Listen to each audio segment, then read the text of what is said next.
Saudações, amigos do canal Agartha. Pouca gente questiona que Platão foi um dos maiores filósofos que já existiu, e alguns até o colocam no topo desta ilustre lista. A filosofia representa, como expressa a palavra, o próprio campo da sabedoria, coisa também presente nos textos bíblicos atribuídos a Salomão e nas correntes escolásticas budistas e cristãs. Não obstante, Platão também se destaca como um grande filósofo da linguagem. No diálogo Fedro, o sábio afirma que a linguagem é um fármacon, na medida em que a palavra pode possuir três funções ou consequências, que são remédio, veneno e cosmético, ou seja, ela pode esclarecer, ocultar ou representar. O alvo predileto das críticas de Platão eram os sofistas, seja por cobrarem pelo ensino ou por usarem a palavra de forma dúbia. Para Platão, a linguagem se destina a ser um veículo do conhecimento, onde as palavras devem expressar o logos das coisas, a sua essência e razão de ser. E para alcançar o conhecimento verdadeiro, há que superar antes a ignorância e a opinião própria das coisas. A dialética seria um instrumento que permite alcançar a verdade através da reflexão e da intuição, permitindo superar o sensível com o inteligível, despertando a nossa própria intuição e o conhecimento inato das coisas, numa forma de parto do conhecimento. Com isto, temos na doutrina platônica, essencialmente socrática, uma formulação solar do conhecimento, nascendo de dentro para fora. No presente texto, aprofundaremos estas e outras questões relativas ao processo da linguagem e do conhecimento em Platão, dentro de um contexto de transformações da cultura. Depois da nossa vinheta. Deixe o seu like, inscreva-se, ative o sininho e compartilhe. Costumamos dizer que Platão é um filósofo que faz uma ponte entre a antiguidade arcaica e o classicismo grego. E de que forma isto é realizado? Justamente em função do uso da palavra ou da adaptação da linguagem. Na verdade, na base da forma de ensino de Platão, com todas as suas implicações didáticas e políticas, encontra-se a própria questão da linguagem no sentido formal, isto é, o tema da mídia ou do recurso técnico. Para falar claramente, Platão era um crítico do recurso escrito, muito embora tenha sabido se adaptar exemplarmente às circunstâncias históricas. Sócrates mesmo não deixou nada escrito, sendo conhecido apenas por seus discípulos e seguidores. Os pré-socráticos, por sua vez, tampouco teriam elaborado muito a ideia do registro e da didática. Então, podemos dizer que o nascimento da filosofia clássica em Platão, remontando a Sócrates enquanto personagem, tem muita relação com o próprio registro mais ou menos elaborado, tal como a sua preocupação de organizar uma escola. Como espírito esclarecido, o sábio ateniense conhecia exatamente as dificuldades inerentes à comunicação e à própria compreensão. Daí sua adoção do estilo didático da maiêutica, pelo qual, através de sugestões, a pessoa estimula o nascimento da compreensão como uma forma de parto. Também conhecido como método socrático, maiêutica significa parir ou dar à luz, ao conhecimento no caso. Platão tinha o entendimento de que a compreensão é como um peixe de águas profundas que deve ser fisgado com esmero e dedicação. A rigor, e como porta-voz do espírito arcaico, Platão era um apologista da oralidade, e, no entanto, necessitava conviver com o nascimento de uma nova era do mundo, destinada à cultura de massas, e tratou então de oferecer caminhos para tal. Por isto, Platão optou por organizar o seu conhecimento na forma de diálogos, visando com isto preservar o estilo oral da transmissão das ideias. E neste sentido, Platão também representa um autêntico profeta da linguagem. Acontece que o verdadeiro conhecimento sequer é verbal, pois nasce da intuição e da percepção, envolvendo experiência direta interior, tal como práticas objetivas de qualquer natureza. A maiêutica também visa, pois, partejar esta intuição, mediante a insinuação e pela introspecção do ouvinte. A essência do conhecimento sequer pode ser comunicada formalmente. Como se diz no taoísmo, quem conhece o tal não fala e quem fala não conhece. O verdadeiro conhecimento, ou a própria essência do saber, possui teor existencial, antes ou ao mesmo tempo em que se torna praxis ética e criativa transformadora. De modo que, bem visto, está se tratando, na verdade, com tudo isto, antes do próprio problema do conhecimento, do qual a linguagem representa apenas um aspecto formal, ainda que participe da didática do aprendizado. Não obstante, era comum considerar que a própria busca espiritual levava paulatinamente a uma nova consciência. E ainda assim, referências eram importantes, que podiam ser levadas então pelo exemplo dos mais avançados, pela didática dos mitos e até por certos recursos estáticos especialmente comuns nas sociedades xamanistas. Há muito que os filósofos observaram as dificuldades das pessoas comuns para a apreensão dos conceitos sutis, derivando daí a antiga linguagem dos mitos. Verificou-se sempre que o vulgo tem maior inclinação para o devocional e o imaginário do que para o filosófico e o científico. A pessoa comum deseja ser sensibilizada em primeiro lugar, antes de querer compreender as coisas. Daí a força que possui a religião devocional na humanidade. Não se trata apenas de compreensão, mas também de valorização, palavra que contém em si, portanto, a expressão valor. Há quem julgue que os mitos são exclusivistas, quando na verdade o divino alcança a todos praticamente, porque o próprio ser humano demanda acima de tudo esta linguagem divina. Filosofia, sim, é elitista à sua maneira. Teologia é vida em escala divina. Filosofia é 2 níveis abaixo, de acordo com os paradigmas dos ciclos culturais humanos. Vários analistas estruturaram a evolução do conhecimento na ordem mito, epopeia, filosofia, ciência. Naturalmente, o espiritualista inverte os valores dessa leitura, ao considerar que a qualidade da cultura basicamente decai com o passar das eras, e de acordo com os tradicionais calendários das idades metálicas. É inerente também a este pensamento a ideia cíclica do eterno retorno. Hoje a ciência cava a sua própria cova e prepara a nova era dos grandes mitos divinos.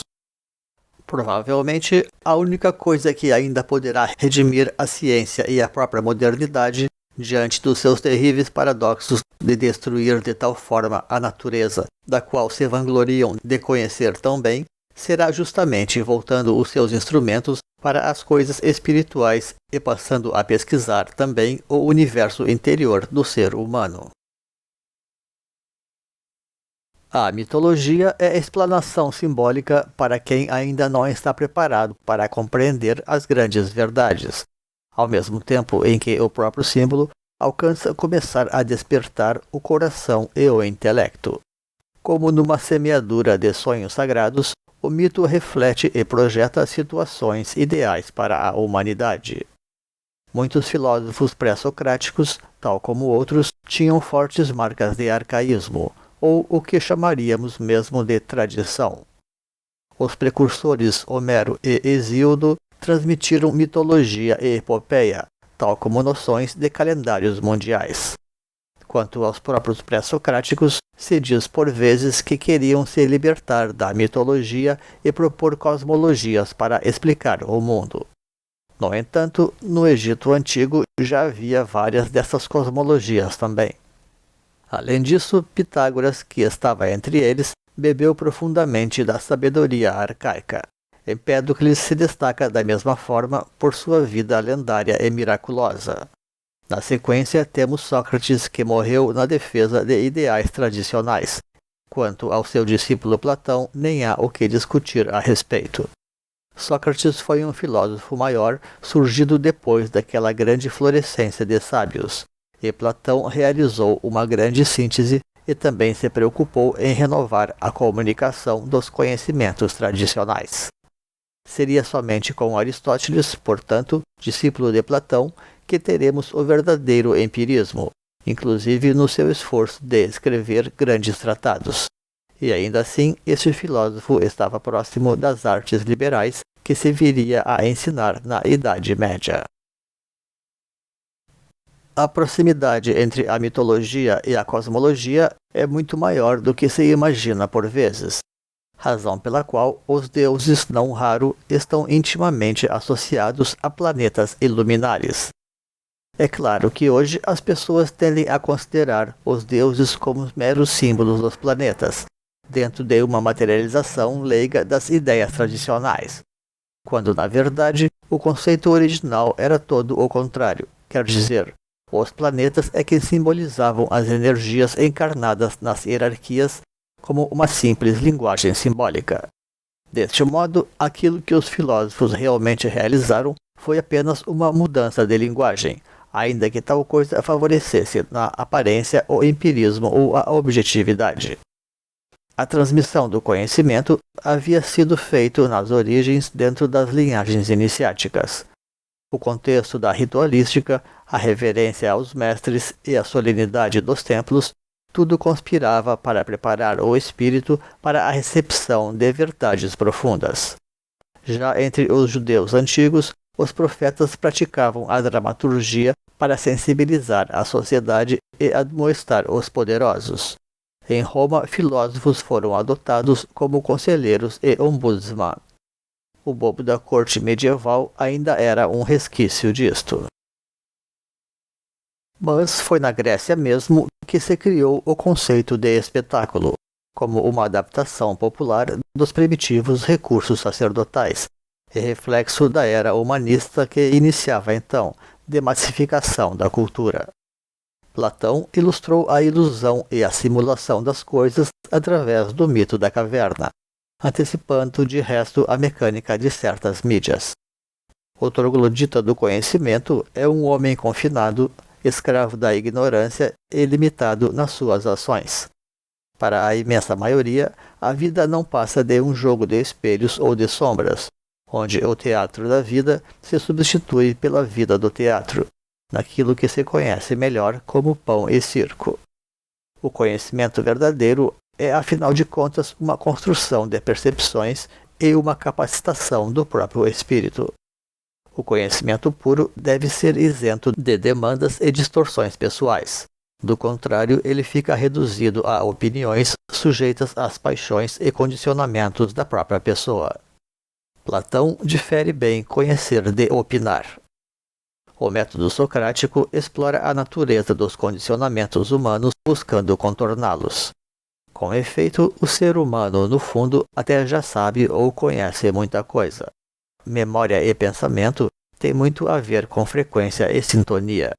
Boa parte do ensino espiritual está relacionado ao simples relembrar.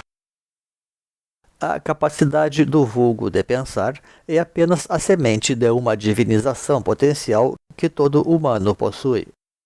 A consciência é sinônimo de vida na cultura espiritual, a capacidade de refletir e de questionar, porém, da mesma forma, sujeita à expansão e evolução, sinônimo de alma também numa dada acepção evolutiva.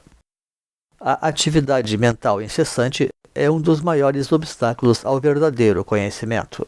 Os primeiros anos de silêncio, pedidos por Pitágoras aos seus noviços, representava também uma suspensão do julgamento.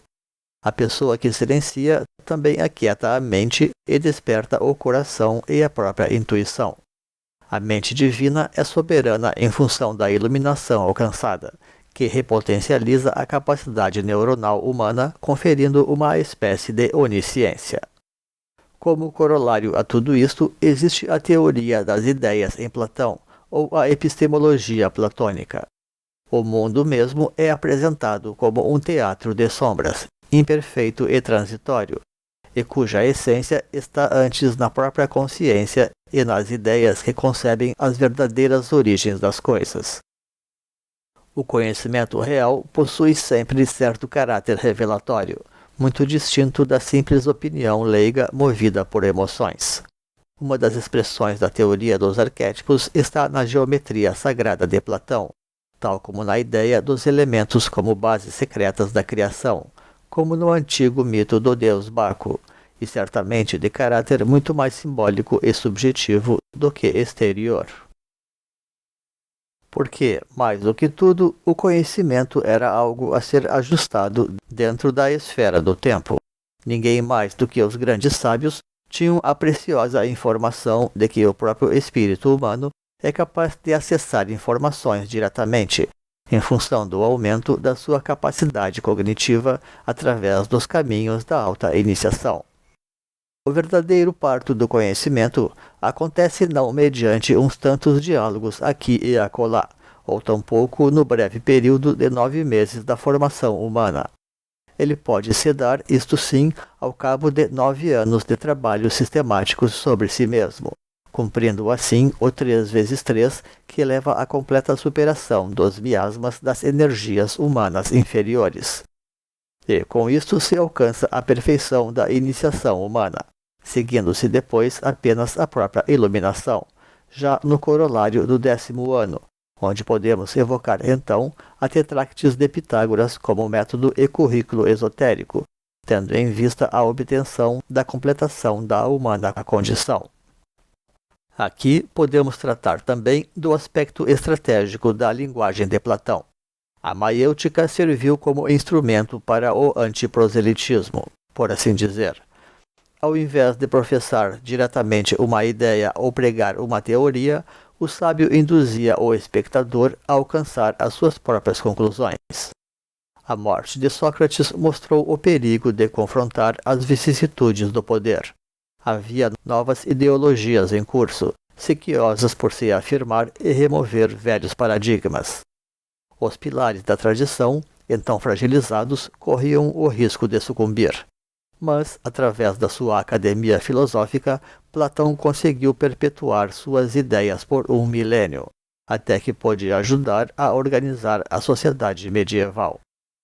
A Cidade de Deus de Santo Agostinho é uma herança direta da República de Platão. E com isto encerramos a presente apresentação. Agradecemos então pela sua companhia. Deixaremos nos créditos links para vídeos, livros e blogs que possam enriquecer os conhecimentos sobre os assuntos desta apresentação. Um grande abraço e até uma outra oportunidade neste canal. Pax.